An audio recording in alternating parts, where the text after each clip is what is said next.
தலைவர் அதிமுக யாருன்னு தெரியாதுன்னா இதுக்கு மேல யாராவது இருக்க முடியும்? இப்படி எல்லாம் ஒரு அரசியலுக்கு வந்து அவர் என்ன பண்ண முடியும்? நான் சிங்கம், நான் எப்போது ஒரு தடவை வெளியே வருவேன்னு சொல்லிட்டு அவர் நம்ம தலைவரை பத்தி பேசுறாரு. எங்க தலைவரை எடப்பாடியாரை பத்தி பேசக்கூடிய உரிமை அவருக்கு மட்டுமில்லை, யாருக்கும் இல்லை.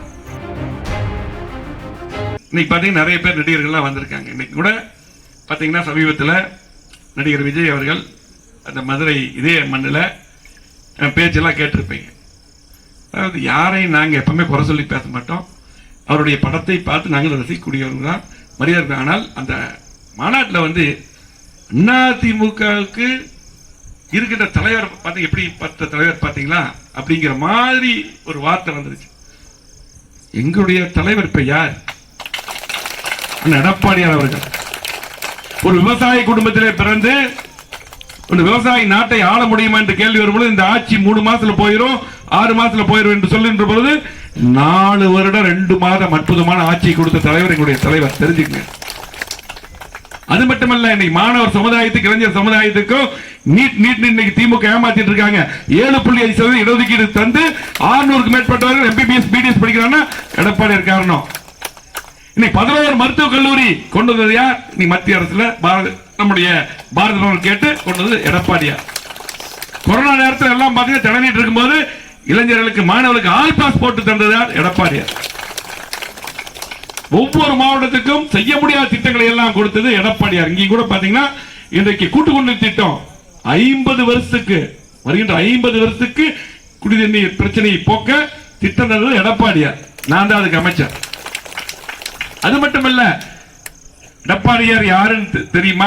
இப்படிப்பட்ட இப்படி எல்லாம் இருக்காங்க அப்படின்னு சொல்லி பேசின அதிமுகவுக்கு அற்புதமான தலைவர் மட்டுமல்ல, அம்மா தந்த திட்டங்கள், எம்ஜிஆர் தந்த திட்டங்கள் மட்டுமல்ல, மக்களுக்கு தேவையான திட்டங்கள் தந்த தலைவராக எடப்பாடியார் முதலமைச்சராக இருந்தார்.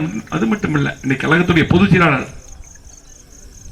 சாதாரணமாவா ஒரு கிளை செயலாளர் வந்து பொதுச் செயலாளர் இருக்காரு? சாதாரணமா இல்ல, உங்களை மாதிரி இங்க வந்து வந்திருக்காரு. கிளை செயலாளர் இருந்து அதுக்கப்புறம் பாத்தீங்கன்னா மாவட்ட பொறுப்புல மாவட்ட செயலாளராக, அது மட்டுமல்ல அங்க பாத்தீங்கன்னா ஒரு பஞ்சாயத்து தலைவராக, அதுக்கு பின்னால் பாத்தீங்கன்னா சட்டமன்ற உறுப்பினராக 89 சேவல் சின்னத்தில் ஜெயிச்சவர். அவரை பார்த்து வந்து யாருன்னு தலைவர் அதிமுக யாருன்னு தெரியாதுன்னா இதுக்கு மேல யாராவது இருக்க முடியும்? இப்படி எல்லாம் ஒரு அரசியலுக்கு வந்து அவர் என்ன பண்ண முடியும்? அதாவது 89 சேவல் சின்னத்தில் ஜெயிச்சார். 91 அவர் MLA, சட்டமன்ற உறுப்பினர் மட்டுமல்ல நாடாளுமன்ற உறுப்பினராக 91 வெற்றி பெற்றவர். உழைத்து உழைத்து இன்னைக்கு மிகப்பெரிய கட்சிக்கு தலைவராக வந்தவர்.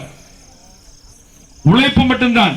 ஒரு யதார்த்தவாதி, ஒரு விவசாயி, யாரோட வேணாலும் யார் வேணாலும் போய் பார்க்கலாம். ஒரு முதலமைச்சராக இருக்கும்போது இப்ப யார் வேணாலும் போய் பார்க்கலாம். அப்படிப்பட்ட தலைவர். இப்ப அவர் பேசிட்டு நான் சிங்கம், நான் எப்போது ஒரு தடவை வெளியே வருவேன்னு சொல்லிட்டு அவர் நம்ம தலைவரை பத்தி பேசுறாரு. எங்க தலைவரை எடப்பாடியாரை பத்தி பேசக்கூடிய உரிமை அவருக்கு மட்டுமில்லை, யாருக்கும் இல்லை. இன்னைக்கு அது மட்டுமல்ல, இன்றைக்கு உழைத்து உழைத்து அனைவராலும் இன்றைக்கு கழகத்துக்கு பொதுச் செயலாளராக அற்புதமான கட்சியில தேர்ந்தெடுக்கப்பட்டவர். அவரும் அந்த பதவி கேட்கல, எல்லாரும் சேர்ந்து அத்தனை பொதுக்குழு உறுப்பினர் சேர்ந்து பொதுச் செயலாளராக கொண்டு வந்தோம். அது மட்டுமல்ல, இன்னைக்கு பாத்தீங்கன்னா உழைப்பு தான் அவர் இந்த இடத்துக்கு வந்ததுக்கு காரணம். அது மட்டுமல்ல, இன்னைக்கு அற்புதமான ஆட்சி தந்திருக்க அவர் தந்த திட்டங்கள் தான் இன்னைக்கு எல்லா பக்கம் நடந்துட்டு இருக்குது. குடிமராமத்து திட்டம், கரியாச்சோழன் காலத்தில் கொண்டு வந்த திட்டம். ஆகவே அப்படிப்பட்டவரை பார்த்து இன்றைக்கு வந்து பாத்தீங்கன்னா இன்றைக்கு ஒரு நடிகர் பேசுறார். ஆகவே இதை விட பெரிய கூட்டத்திலாம் பாத்தீங்கன்னா பிரஜாராஜ்யத்துல சிரஞ்சீவி அந்த கூட்டத்தை எடுத்து பாருங்க, இதுக்கு கம்பேர் பண்ணி பாருங்க, இதெல்லாம் காமிச்சாரு. இன்னைக்கு அவர் பாத்தீங்கன்னா இன்னைக்கு கட்சியே இல்லாம கலைச்சிட்டு போயிட்டாங்க. ஆகவே நீங்க இது சாதாரண கட்சிக்கு தலைவராக எடப்பாடியார் இல்ல, 53 ஆண்டுகள் பொன்விழா கண்ட கட்சி, 31 ஆண்டுகள் ஆளுங்கட்சியா இருந்திருக்கிறோம். அதிகமான திட்டங்கள் தந்தது அதிமுக. புரட்சி தலைவர் எம்ஜிஆரை உரிமையோட எங்க தலைவர் அவர். புரட்சி எம்ஜிஆர் எங்க தலைவர். இந்த இயக்கத்தை உருவாக்குறது அதிமுக. அதிகமான திட்டங்கள் தந்தது, அதிகமான ஆளுங்கட்சியா இருந்திருக்கும். அதுக்கு பின்னால் புரட்சி தலைவர் அம்மா அவர்கள் இந்த இயக்கத்தை வளர்த்தவர்கள். அம்மாவையும் தலைவரையும் தன் திட்டங்கள் மட்டுமல்ல, மக்களுக்கு தேவையான திட்டங்கள் தந்து மக்களின் தலைவர் இருப்பவர் எடப்பாடியார். அதை மறக்க கூடாது. ஃப்ரெண்ட் ஆக்கிக்கோங்க. தந்தி டிவியின் சப்ஸ்கிரைபர்ஸ் அண்ட் ஃபாலோவர்ஸ் குடும்பத்துல நீங்களும் இணையுங்க.